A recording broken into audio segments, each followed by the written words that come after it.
আমাদের চারপাশে কত কিছুই না প্রতিদিন ঘটে, কত কিছুই না রয়েছে। তার অনেক তথ্য আমরা জানি, অনেক তথ্য আমরা কিছুই জানি না। নানা রহস্য রয়েছে এই বিশ্ব ব্রহ্মাণ্ডে।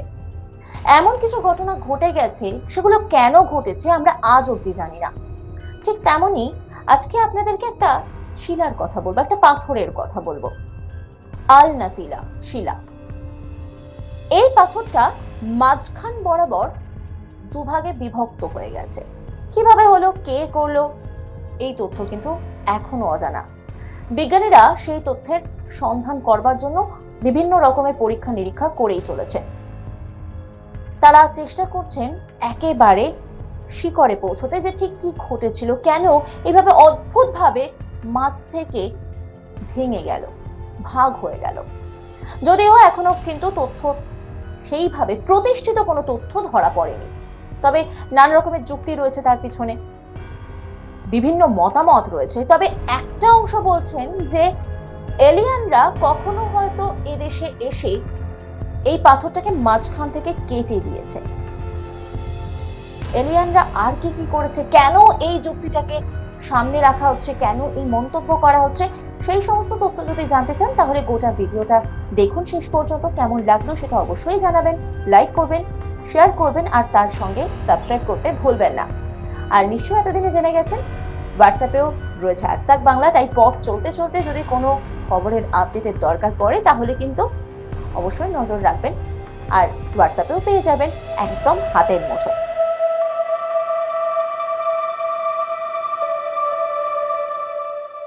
বিশালাকার যে পাথরের কথা বলছি, বয়স প্রায় 4000 বছর।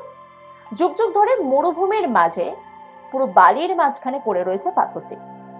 সৌদি আরবের তাইমা মরুদ্যানে গেলে এই পাথরটির দেখা মিলবে। আর এই পাথরের অবাক করা বিষয় যেটা, সেটা হলো বিশালাকার পাথরটি মাঝখান থেকে সমান করে কাটা, কোনো এবড়ো খেবড়ো নেই। দেখে মনে হবে একটি শক্তিশালী লেজার রশ্মি দিয়ে পাথরটিকে মাঝখান থেকে কেটে দেওয়া হয়েছে। তবে 4000 বছর আগে লেজার রশ্মি, মানে তো ভাবাই যায় না, মানুষ তো চিন্তাই করতে পারে না এত বছর আগে। তখন তো লেজার রশ্মিও ব্যবহার হতো না, তাহলে এতটা নিখুঁত ভাবে রহস্যময় পাথরটি কাটলো কে? এই পাথর খণ্ডের নাম হলো আল নাসলা। বিশ্ববিখ্যাত এই পাথর দুটি বড় বেলে পাথরের সমন্বয়ে তৈরি। যদিও দূর থেকে দেখলে পাথরের মাঝখানে ফাঁকটি দেখা যায় না, তবে কাছ থেকে পাথর খণ্ডটি দেখলেই রীতিমতো অবাক হয়ে যাবে। 4000 বছরের পুরনো একটি শিলা কিভাবে মাঝখানে বিভক্ত হয়েছিল তা বিজ্ঞানীরা ঠিক ব্যাখ্যা করতে পারে না, কিন্তু এর উৎপত্তিকে কেন্দ্র করে কিন্তু নানা মতামত রয়েছে, অনেক গল্প গড়ে উঠেছে। তার মধ্যে বিখ্যাত প্রথমেই বললাম এলিয়ানদের গল্প। কেন সেটা তো অবশ্যই আপনাদেরকে বলবো, তবে কিছুদিন আগে আরো একটা প্রাচীন মন্দিরের রহস্য আপনাদের সামনে তুলে ধরেছিলাম। সেই মন্দিরে 12টা পিলার রয়েছে, আর অদ্ভুত ভাবে পিলার গুলো এমন ভাবে অবস্থান করছে যে 12টা মাসকে নির্দেশ করে। নিশ্চয় বুঝতে পারলেন না? এটা পরিষ্কার করে বলি, জানুয়ারিতে সূর্যের রশ্মি যে পিলারে পড়ে, ফেব্রুয়ারিতে কিন্তু সূর্যের রশ্মি সেই পিলারে পড়ে না, অন্য আরেকটি পিলারে পড়ে। আবার মার্চে অন্য আরেকটি পিলার। এইভাবে 12 মাসে 12টি পিলারে সূর্যের রশ্মি প্রথমে পড়ে। সেই মন্দির সম্পর্কে যদি আপনারা জানতে চান তাহলে উপরের আই বাটনে ক্লিক করুন এবং জেনে নিন সেই মন্দিরের পিলারের রহস্য কি রয়েছে। তবে আজকে পাথরের কথা বলছি, তাহলে কি সেই সময় সত্যি এলিয়ানরা এসেছিল? তবে অনেকেই বলছেন আল নাসলা পাথর প্রমাণ করে প্রাচীন সভ্যতা অনেক বেশি উন্নত ছিল। তাইমা মরুদ্যানের অনেকগুলো পাথরের মধ্যে আল নাসলা একটি। এর স্থায়ী শিলা গঠন গবেষকদের অবাক করে দেয়। পাথরটি আবিষ্কার হওয়ার পর থেকে এটি নিয়ে অনেকবার গবেষণা হয়েছে, নানা আলাপ আলোচনা হয়েছে। ঐতিহাসিকদের মধ্যে পাথরটি বিভ্রান্তির সৃষ্টি হলেও এটি কোন স্থান থেকে এসেছে বা কিভাবে কাটা হয়েছে তার ব্যাখ্যা কিন্তু কেউ সঠিকভাবে দিতে পারেনি। কাছ থেকে পাথরটি দেখলে মনে হবে কোনো শক্তিশালী মানুষ পাথরটি ধারালো অস্ত্র দিয়ে সমানভাবে কেটে টুকরো করেছে, তবে তা প্রমাণ করা বেশ কঠিন। বিজ্ঞানীরা এমন কোনো প্রমাণ খুঁজেও পান। বেশিরভাগ ভূতাত্ত্বিকরা বিশ্বাস করেন এই মসৃণ বিভক্তি হওয়ার পেছনে থাকতে পারে প্রাকৃতিক কারণ। কি কারণ? এটি হয়তো টেকটনিক আন্দোলনে ঘটেছে, যা একটি শিলাকে দুভাগে ফাটানোর জন্য যথেষ্ট।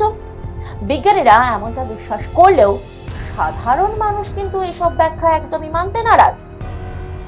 তাদের মতে আল নাজলা একটি উন্নত প্রাচীন সভ্যতার ইঙ্গিত। এছাড়া কিন্তু আবার আরেকটা মত রয়েছে, 4000 বছর আগে প্রাচীন কালে নাকি এলিয়ানরা এদেশে এসেছিল, আর তারপর তারা নাকি লেজার রশ্মি দিয়ে এই পাথরটাকে দুভাগে বিভক্ত করে দেয় একদম মসৃণ ভাবে। তবে বর্তমানে ভৌগোলিকদের মতে এই শিলা একটি ফল্ট লাইনের উপর বসে। এই তত্ত্ব অনুযায়ী টেকটনিক প্লেটের পরিবর্তনের কারণে শিলার দুর্বল স্থানে চাপ সৃষ্টি হয়, আর তার ফলেই এই বিভাজনটা তৈরি হয়ে যায়। আরেকটি তত্ত্ব দাবি করে যে শিলার মধ্যে একটি জয়েন্ট হতে পারে। একটি জয়েন্ট হলো শিলার মধ্যে একটি অংশ বিশেষ। এই ক্ষেত্রে বেলে পাথর যা পরে জীর্ণ হয়ে যায়, এর ফলে বড় দুটো পাথর আলাদা করে দেয়। উল্লেখযোগ্যভাবে আল নাজলার মতো বেলে পাথরের যে শিলা, সেই শিলাগুলির মধ্যে পাওয়া জয়েন্টগুলো একটা কারণ হতে পারে। তৃতীয় তত্ত্ব আরো একটা রয়েছে। তৃতীয় তত্ত্ব অনুসারে পরিবর্তনশীল আবহাওয়া চক্রকে আল নালসা গঠনের কৃতিত্ব দেওয়া যেতে পারে। প্রাচীনকালে যখন এই শিলা অবিভক্ত ছিল, তখন এর মধ্যে জল ঢুকেছে এবং অনেক সময় ধরে সংকোচন প্রসারণের ফলে এই পরিবর্তনশীল আবহাওয়ার ফলে তা ফাটল তৈরি করেছে। তবে বিভিন্ন বৈজ্ঞানিক মতবাদ থাকা সত্ত্বেও একাংশ এখনো মনে করেন যে এর পেছনে কোনো একটা রহস্য রয়েছে, বিস্ময়কর ফাটল, তার জন্য এলিয়ানরা দায়ী। এলিয়ানরা হয়তো কোনো একটা সময় এই দেশে এসেছেন, তারা হয়তো বসবাস করেছে এবং তারাই লেজার রশ্মি দিয়ে এই পাথরটাকে সমানভাবে দুভাগে ভাগ করে দিয়েছে। কারণ এতটাই নিখুঁতভাবে এটা ভাগ হয়েছে যে যা দেখে মনে হয় কোন একটা লেজার রশ্মি সেটা করতে পারে।